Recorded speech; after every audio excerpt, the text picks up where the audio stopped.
kulanti wacan oo wanaagsan daawadayaal waxaad ku soo dhawaataan barnaamijka wararka Soomaalida iyo dibadda. waxaan ku soo qadanaa waxyaabihii ugu dambeeyay Soomaalida iyo dibadda. qodobada aan ku soo qadan doono waxaa markaa ka mid noqon doona madaxweynaha Jamhuuriyadda Federaalka Soomaaliya Dr. Xasan Sheekh Maxamuud ayaa si ballaaran loogu soo dhaweeyay dalka Jabuuti. madaxweynaha Jamhuuriyadda Federaalka Soomaaliya Mudane Dr. Xasan Sheekh Maxamuud ayaa markaa haatan jooga dalka Jabuuti iyadoo kulamo uu la qaadanayo mas'uuliyiinta dalka Jabuuti. madaxweynaha Jamhuuriyadda Federaalka Soomaaliya Dr. Xasan Sheekh Maxamuud ayaa markaa gaaray magaalada Jabuuti caasimadda dalka aan walaalaha nahnay ee Jamhuuriyadda Jabuuti, halkaas uu kula kulmi doono dhigiisa mudane madaxweyne Ismaaciil Cumar Geelle. labada madaxweyne ayaa kulankooda kaga wada hadli doona xoojinta xiriirka ee soo jireenka ah iyo iskaashiga gaar ahaan sida warbixinada markaa aan ku helayno oo wararkii ugu dambeeyay dalka Jabuuti ka imaanaya gaar ahaan dhinacyada amniga, dhaqaalaha, siyaasadda, adkeynta xasiloonida gobolka guud ahaan ayaa looga wada hadlayaa kulanka madaxweynaha Jamhuuriyadda Federaalka Soomaaliya iyo madaxweynaha dalka Jabuuti. haddii markaan eegnana wasiir Axmed Macalin Fiqi, wasiirka arrimaha dibadda xukuumadda Federaalka Soomaaliya ayaa hambalyo markaa u diray dhigiisa dhawaan loo doortay wasiirka arrimaha dibadda ee dalka Jabuuti. wasiirka arrimaha dibadda iskaashiga caalamiga mudane Danjira Axmed Macalin Fiqi ayaa taleefanka kula hadlay dhigiisa sida warbixinada aan ku helayno wasiirka cusub ee arrimaha dibadda iyo iskaashiga caalamiga Jamhuuriyadda aan walaalaha nahnay ee Jabuuti mudane Danjira Cabduqaadir Xuseen Cumar, isaga oo markaa u jeediyay hambalyo diiran oo ku aadan xilka loo magacaabay. inta dadka taleefanka ay ku wada hadlayeen wasiir Axmed Macalin Fiqi ayaa waxaa la adkeeyay qodobo dheeri ah oo ah xiriirka taariikhiga ah ee walaalnimo iyo ka diblomaasiyadeed ee xoogan ee u dhaxeeya Soomaaliya iyo Jabuuti, iyagoo markaa cadeeyay aragti wadaaga dhanka iskaashiga iyo horumarka isdhaafsiga waxaana markaa carabka lagu adkeeyay kalsoonida ay ku qabaan hogaaminta wasiirka sida warbixinada aan ku helayno dhawaan la magacaabay ee dalka Jabuuti, xoojinta xasiloonida gobolka, sare u qaadida dana wadaaga. labada wasiir ayaa waxay markaa ay falaaqeeyeen kor u qaadida xiriirka laba geesoodka ah iyo sidoo kale gaashaanbuursiga fagaarayaasha gobolka iyo kuwa caalamiga iyo kor u qaadida waxwadaaga istiraatiijiyadeed ee u dhaxaysa labada dal. haddii aan fiirino wasiirka cadaaladda ayaa sheegay in xukuumadda ay tahay tii ugu horeysay ee la dagaalanta kooxaha qawaarita. waa wasiirka cadaaladda ayaa sidaasi markaa sheegay. wasiirka cadaaladda iyo arrimaha dastuurka xukuumadda Federaalka Soomaaliya mudane Xasan Macalin ayaa sheegay in xukuumadda hadda markaa jirta waa si dhaba markaa ula dagaalantay qawaarita, taas oo markaa dejisay guulaha la gaaray sida uu sheegay. wuxuu sheegay in dowladda sida uu sheegay cadowga koobaad ee ka dhigatay nabadiidka, sida uu sheegay ciidamaduna ay markaa godadka ugu galeen sida uu sheegay. taas ayaana sababtay in kalsooni buuxda ay helaan shacabka Soomaaliyeed. xukuumadda waxay markaa cadowga koowaad ka dhigatay qawaarita, wuxuuna markaa aan la galnay sida uu sheegay godadkii. taasi waxay markaa ka dhalatay in kalsooni buuxda ay helaan shacabka Soomaaliyeed. wasiirka cadaaladda ayaa xusay in dowladda ay qawaarita ku qaaday dagaal 3 geesood ah oo iskugu jira mid toos ah iyo midka maaliyadda iyo kan fikirka ah, taasoo markaa sababtay in ay godadka markaa ay ku jiri waayaan, iyagoo naflacaari ahna ay markaa haatan qaarkood la sii baacsanayo. sidaas aageed xukuumadda waxay tahay tii ugu horeysay ee la dagaalanta kooxaha qawaarita, ayuu yiri wasiirka cadaaladda xukuumadda Federaalka Soomaaliya mudane Xasan Macalin Maxamuud.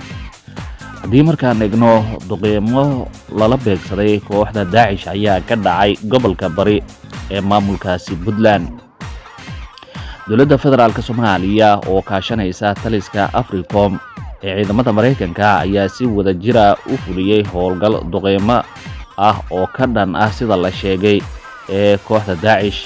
War-saxaafadeed ka soo baxay dowladda Soomaaliya ayaa lagu sheegay in duqeynta lagu beegsaday maleeshiyad iyo horjoogayaal ka tirsan qawaaridda Daesh kuwaasoo isku aruursanaya koonfurta bari ee magaalada Boosaaso ee Puntland. Howlgalka ayaa markaa sida la sheegay lagu taageerayay dadaalada ciidanka daraawiishta dowladda goboleedka Puntland ee lagu xiriirtirayo kooxaha qawaaridda. Qiimeynta horodhaca ah ee howlgalka waxay markaa muujinaysaa in xubno badan oo ka tirsan ISIS sida la sheegay la dilay iyadoo aan markaa jirin wax rayida uu ku waxyeeloobay ama waxyeelo ay ka soo gaartay weerarkaasi. dowladda federaalka Soomaaliya oo kaashanaysa saaxiibada caalamka sida taliska Africom Mareykanka waxay markaasi wadi doontaa dagaalka lagu ciribtirayo kooxaha argagixisada sida lagu sheegay kooxda ISIS iyo Al-Shabaab kuwaasoo markaa khatar ku ah nabadgelyada Soomaaliya iyo caalamka sida warbixinada marka ay soo saareen lagu sheegay. haddii markaa aan fiirinana wasiirka shaqada xukuumadda federaalka Soomaaliya ayaa la kulmay safiirka Talyaaniga ee dalkeena markaa u fadhiya.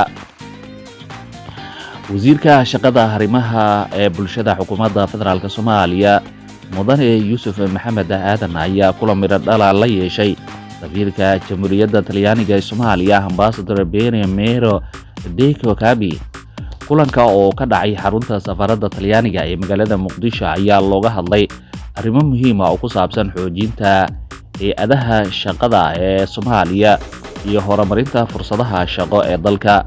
mudane Yuusuf Maxamed Aadan ayaa Ambassador Benjamin Deco Kabi oo si qoto dheer waxay kaga wada hadleen sidii Talyaaniga uu u xoojin lahaa taageerada Soomaaliya gaar ahaan dhinaca dhaqaalaha. kulanka ayaa sidoo kale diiradda lagu saaray sidii loo abuuri lahaa fursado shaqo oo waara gaar ahaan dhalinyarada Soomaaliyeed iyo sidii loo horumarin lahaa xirfadaha shaqaalaha si ay markaa ugu diyaar garoobaan suuqa shaqada.